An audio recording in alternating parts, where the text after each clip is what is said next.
Bonjour Gilles Bornstein et Guy Bonjour Virenbaum. Frédéric. Notre invité ce matin est député sortant Les Républicains de la première circonscription des Français de l'étranger. Bonjour Frédéric Lefebvre. Bonjour Le Jean-Michel Apathy. premier tour servant à désigner les députés des circonscriptions de l'étranger a eu lieu dimanche dernier. Donc Fabienne l'a dit, vous êtes député sortant de la première circonscription États-Unis-Canada. Ce premier tour ne vous a pas été favorable. Vous avez été distancé par le candidat d'En Marche, mais nous ne parlerons pas précisément de votre circonscription, Frédéric Lefebvre, parce que la loi sur le temps de parole ne nous le permet pas. Mais si vous êtes avec nous, c'est parce que vous avez pris une décision concernant votre appartenance à ce parti, les Républicains, et vous allez donc nous dire quelle est votre décision, Frédéric Lefebvre, par rapport à ce parti.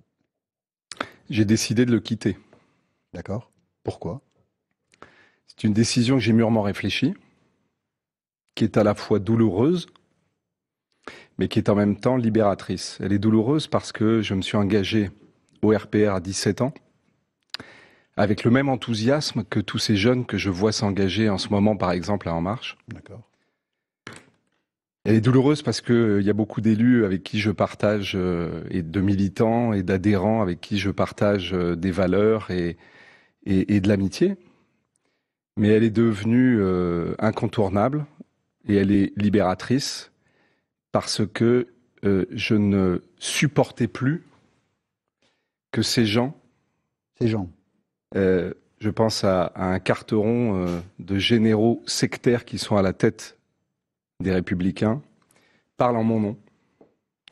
Que dans cette campagne, j'ai vu à quel point mon attitude politique que vous connaissez depuis 4 ans, c'est-à-dire voter les textes qui vont dans le bon sens, qui m'ont amené à voter le pacte de responsabilité, à voter la loi Macron, par exemple, qui font que j'ai été...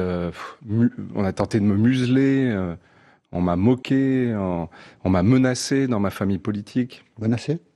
Menacé, bien sûr. Qu'est-ce qu'on entend par menace dans ce cas-là ? C'est plus que des menaces, d'ailleurs, puisqu'elles ont été mises à exécution. On a même sorti des coupures de presse pour dire Frédéric Lefebvre, c'est un traître, il participe à la même réunion, à une réunion avec Emmanuel Macron, il dialogue avec Emmanuel Macron, donc on ne peut pas lui donner l'investiture. Du sectarisme. Mais tout ça, c'est pas le plus important, ce qui me concerne moi. D'accord. Ce qui est le plus important, c'est ce décalage formidable avec nos compatriotes. Et il y a une élection présidentielle qui s'est déroulée, qui a quand même éliminé, dès le premier tour, le Parti socialiste et les Républicains. Et la leçon qu'en tirent les Républicains, en tout cas ceux qui sont autoproclamés comme leaders de la campagne des législatives, c'est que le président de la République est illégitime et qu'il faut l'empêcher de gouverner. Vous savez que j'ai même défendu le précédent président de la République, François Hollande, quand il était en permanence attaqué et qu'on mettait en cause sa légitimité, parce que moi, je suis respectueux de la démocratie.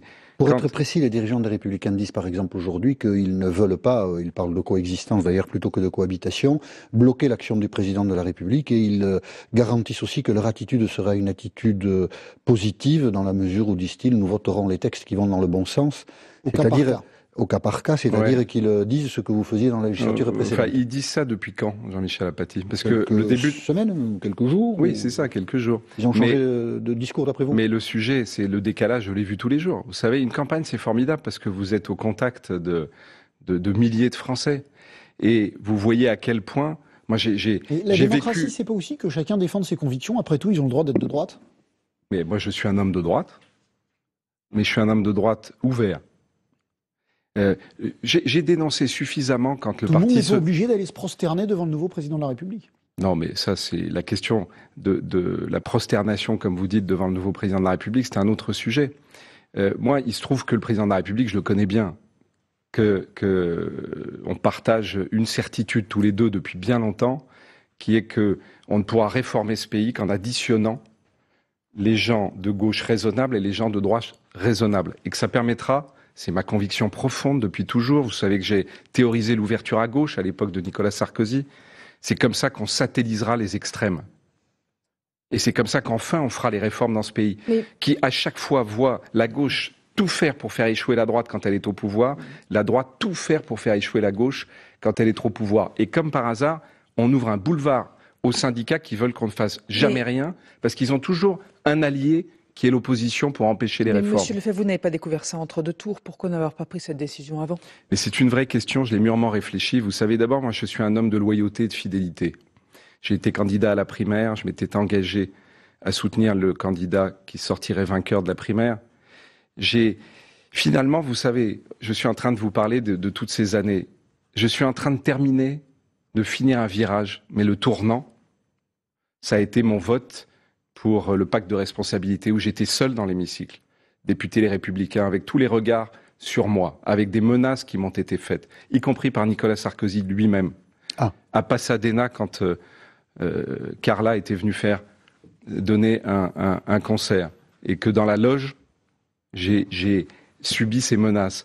Je veux vous dire, c'est pour ça que normalement vous partez là à ce moment-là. Vous nous avez parlé de Carteron tout à l'heure, de menaces. Mais là. De Carteron, vous nous parlez d'un épisode de Pasadena qui commence à être vieux. Savez, pourquoi pas à ce moment-là ? Quand vous êtes dans une famille politique, je me suis engagé, je vous l'ai dit, j'avais 17 ans. Le mouvement, je ne le reconnais plus aujourd'hui. C'était un mouvement de rassemblement, c'était un mouvement d'addition. J'ai été militant, j'ai collé des affiches, je l'ai fait avec fougue. J'ai été fier d'être député, j'ai été au gouvernement, j'ai été ministre. Mais il faut que vous compreniez une chose, c'est que quand, à un moment, vous avez le sentiment que le parti dans lequel vous êtes est dévoyé, qu'on n'hésite pas à aller jusqu'aux outrances extrémistes, vous sentez à un moment qu'il y a quelque chose que vous devez rompre. C'est ce que je fais aujourd'hui. On poursuivra cette